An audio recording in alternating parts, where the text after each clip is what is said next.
मीरान का मरने का सुन के जसारत की है। चलें ये बताएं कि आपके अंदर ये जसारत कहाँ से आई है, क्योंकि आपने तो हम सबको अपने इंतकाम के लिए इस्तेमाल किया है। आज से मैं अपनी जंग खुद लड़ूंगी। लड़ेंगी? जरूर लड़ेंगी दादी जान, इसमें कोई शक नहीं है।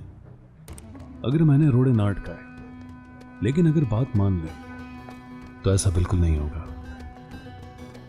बाज मामलात मेरे भी इख्तियार से बाहर है मेरे बच्चे। मिसाल के तौर पर किसी के दिल में मोहब्बत डालना। वो मुझ पर छोड़ दें, आपसे ये नहीं मांग रहा।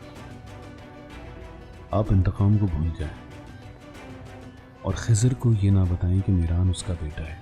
ये प्लान बनाया तुमने अपनी माँ के साथ?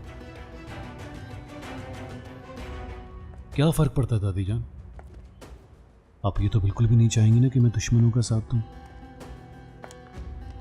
क्योंकि पूरे खानदान में आपका साथ देने के लिए मैं वाहिद शख्स बचा हूं। देखें, हम बहुत अच्छे साथी बन सकते हैं, प्यारी सी दादी और उनका पोता।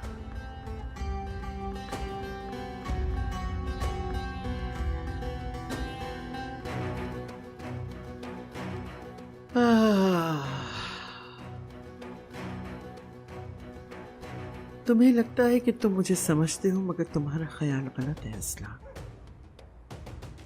इंतकाम से हार नहीं मानूंगी कभी, चाहे बच्चे हो या हनीफे, चाहे सामने कोई भी हो। आज से मुझे बस एक ही चीज खोने का खौफ होगा, और वो है मेरा इंतकाम।